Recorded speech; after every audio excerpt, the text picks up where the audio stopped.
Hi there, this is Sophie B. Hawkins, and you're listening to Everything Fab Four on Salon.com.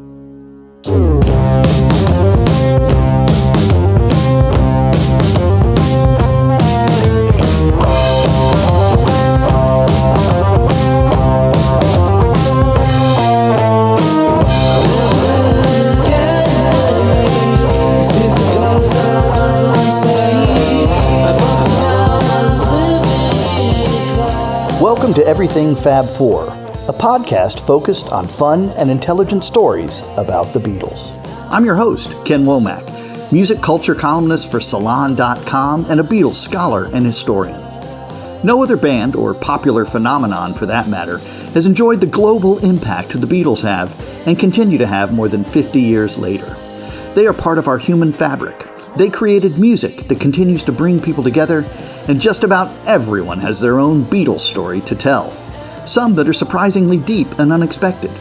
This show seeks to draw those stories out in interesting and insightful ways. Remember, it's a Beatles world, and everyone has a story. I was there on their first visit, and they were staying in a fancy hotel in Denver. And their biggest joy and thrill and excitement was that there was a Coca-Cola machine you didn't have to put any money in. Don't even have to put any money in. You get as many Coca-Colas as you like. So that was their dream scenario. No, they never even dreamed it up. It was just, so exciting. Today's guest is Grammy Award-winning American singer-songwriter and activist Joan Baez. Her time-eclipsing folk music often champions songs of protest and social justice. Baez began her recording career in 1960, producing a trio of successful LPs in Joan Baez Volume 2, and Joan Baez in Concert. As a performer, Baez has specialized in interpreting the work of other composers, recording songs by such luminaries as the Allman Brothers, the Beatles, Jackson Browne, Leonard Cohen, Woody Guthrie, the Rolling Stones, Pete Seeger, Paul Simon, Stevie Wonder, and Bob Marley, among many others. During her early years, she was one of Bob Dylan's first major collaborators, steadfastly working to popularize his impact upon folk music. As a singer, Baez has enjoyed renown for such songs as Diamond and Rust, along with covers of Phil Ochs' There But for Fortune, and the band's The Night They Drove Old Dixie Down. She is also celebrated for her recordings of Farewell Angelina, Love Is Just a Four-Letter Word, Forever Young, Here's to You, Joe Hill, Sweet Sir Galahad, and We Shall Overcome. A featured performer at the 1969 Woodstock Festival, Baez performed 14 songs on that vaunted stage.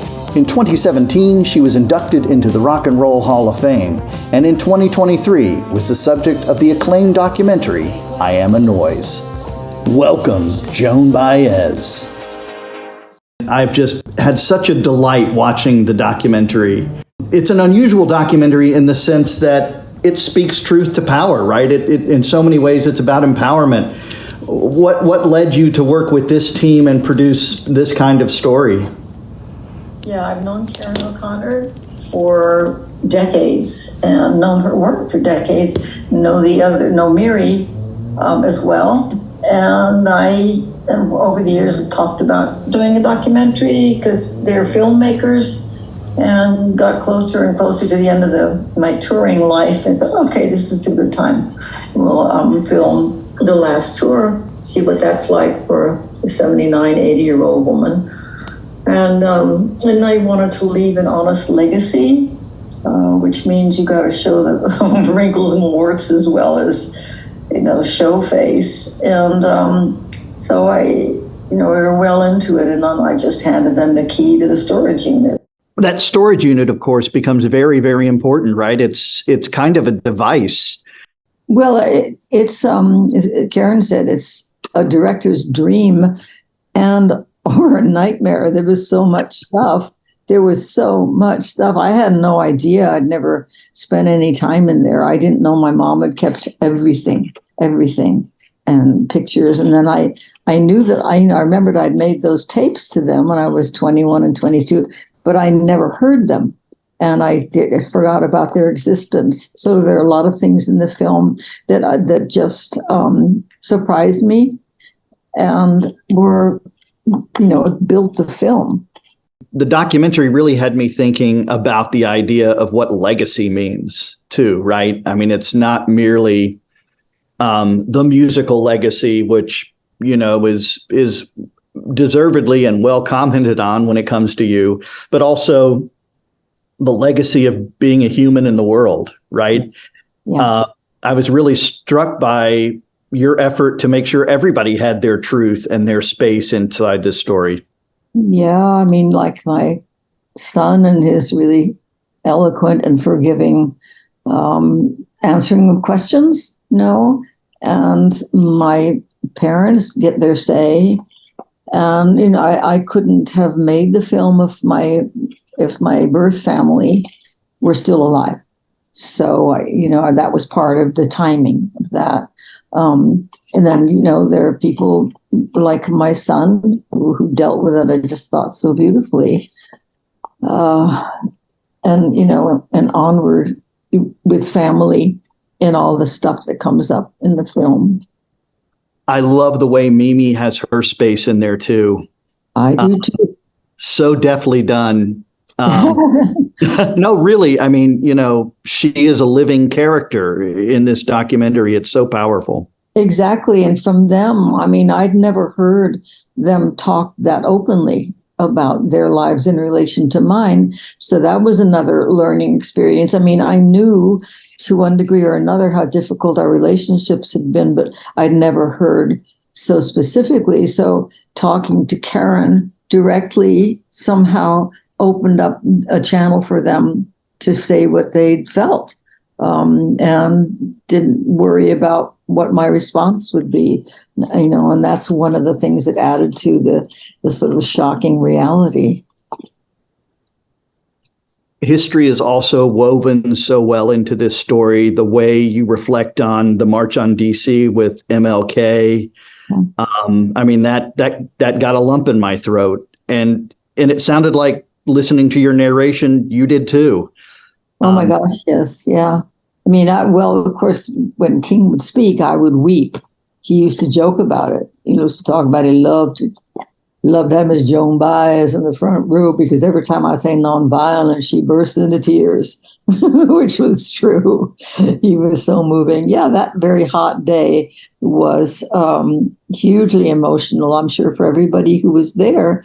And I think it says in the film that made it more clear where my place was and where I felt at home and what I could do with my voice.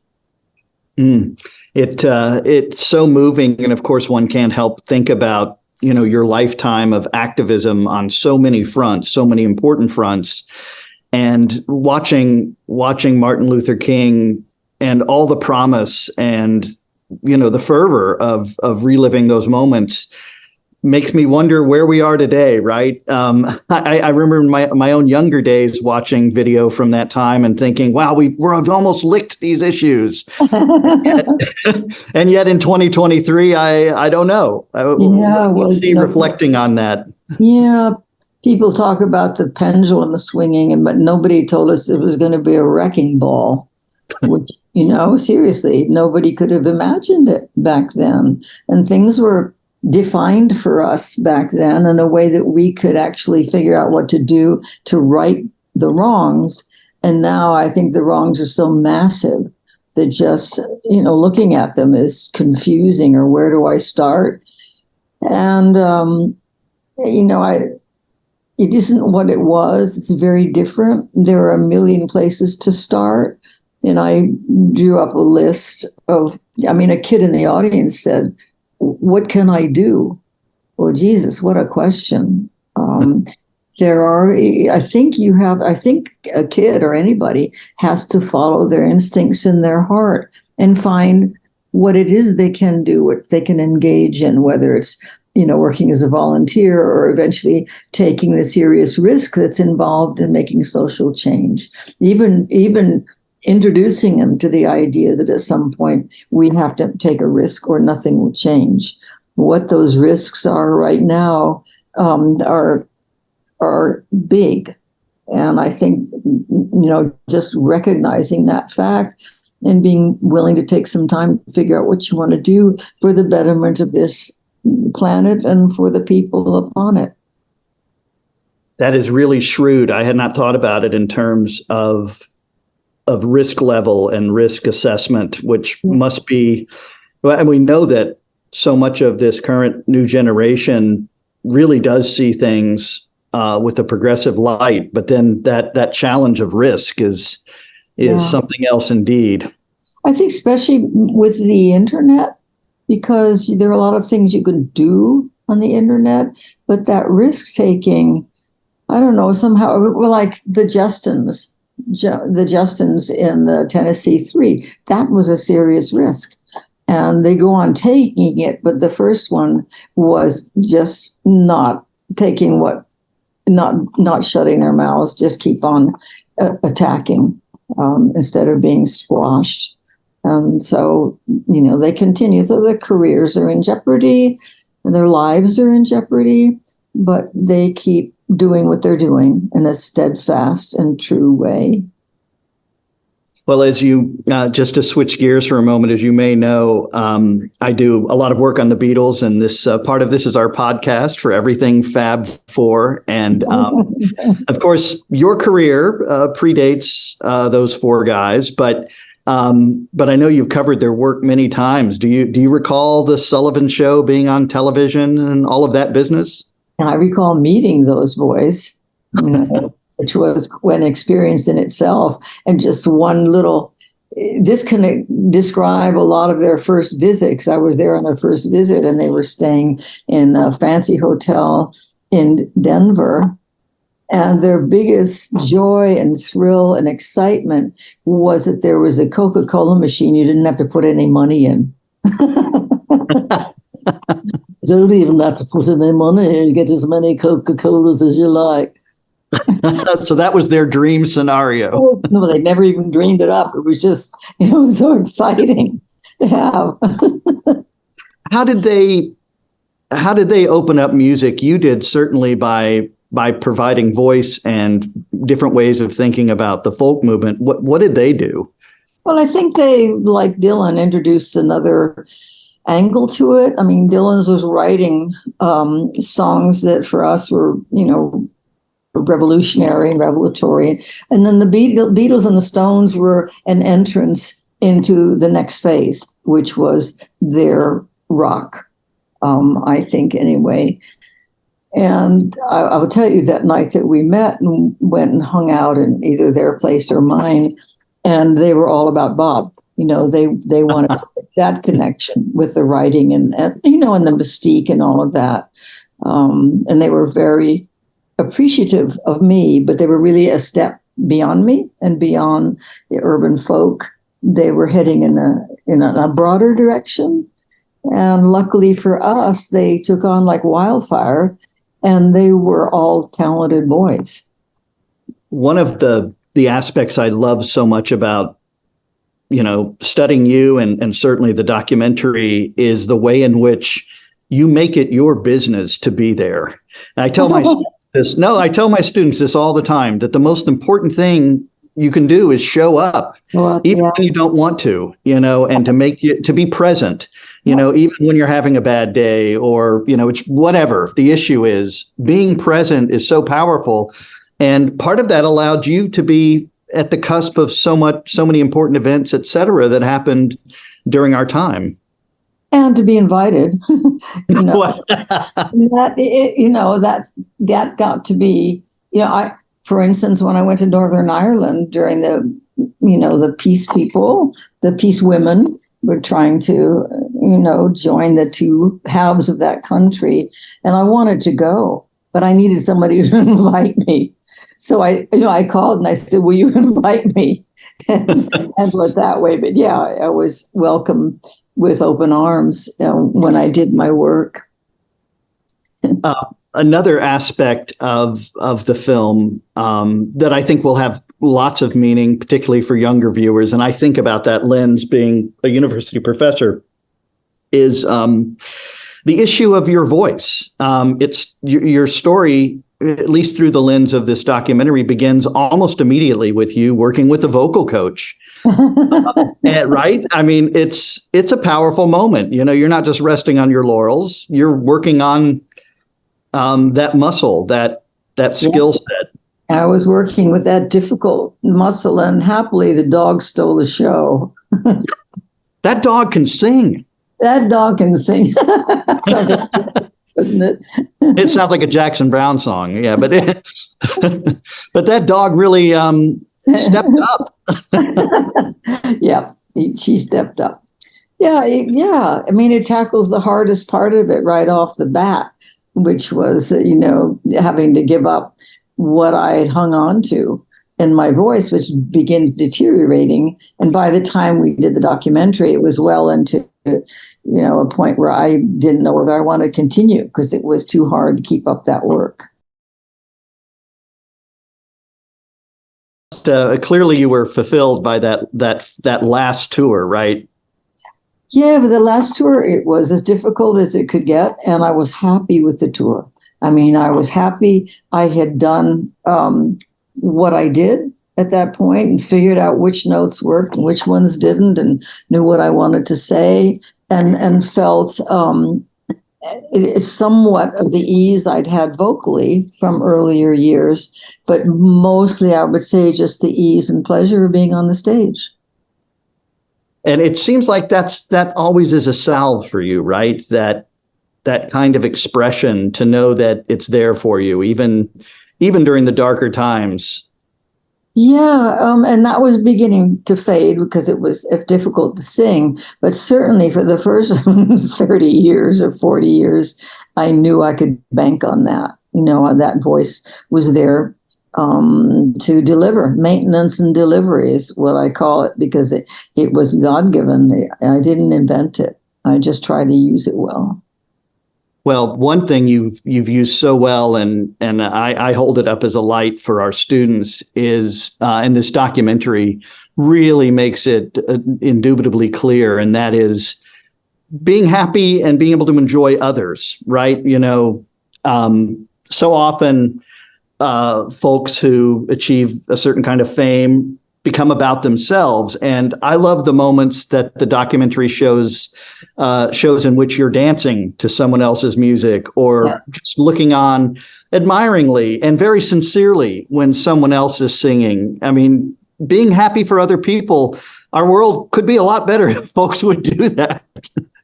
I agree with you. And the dancing is my sustenance. I mean, I dance at some point each day. I was told by a medium looking at my chart, and he said, "Yes, well, I see you are here to sing and to be politically active and to draw and to paint, but you were really here to dance." Well, I like that. Yeah, me too. Yeah. That's lovely. Of course, another aspect that the documentary demonstrates so powerfully is the value of lived experience, being other places that were outside your comfort zone with your family, and perhaps earlier than many of your generation, having a sense of what otherness is and what other people's lives look like outside of our own. Mm-hmm. For all whatever my difficulties are with the family, I remember my father. We were coming back from the Middle East, where we spent 8 months, and we were looking for a hotel room in England. And my father was about to go up to the desk and ask, and an East Indian came in with a turban on, and he went and asked for a room, and they said they didn't have any. And we knew that they did. My father went and said something to the service at the desk, and he said, "We can't stay here." And we picked our little family up and went somewhere else because he couldn't. He didn't want to stay somewhere that was going to reject, an East Indian. So, and then that's another kind of risk, right? Yeah, but it was where we learned about other people, and we learned about other people through our own experiences of me being a Mexican in Southern California. And there was, enough prejudice there that also molded my life as a marginal person in a lot of places. I mean, we moved a lot, so it's a new school. But in that particular, that's where I spent the most number of years in school, and no formative years, 6th grade, 7th, 8th, 9th, 4 years, and discovering what it was like to really be marginal with a new bunch of people. On multiple times, right? Yeah. It must have seemed like a process after a while for you. Well, when you're in it, you're just in it. I mean, when I didn't analyze anything or step back and look at it, I was just trying to deal with each day, what I was going to do with myself and who I would hang out with. Until I started, I call it my court jester period, because I didn't have friends, but I could go at lunchtime with my ukulele and imitate Elvis Presley and and sing little folk songs. And I began to develop it. At least some people who were interested in me and what I did. And most people couldn't do that. No, they couldn't do that at all. So there were big question marks over their heads, and figure out what to do with me. Yeah.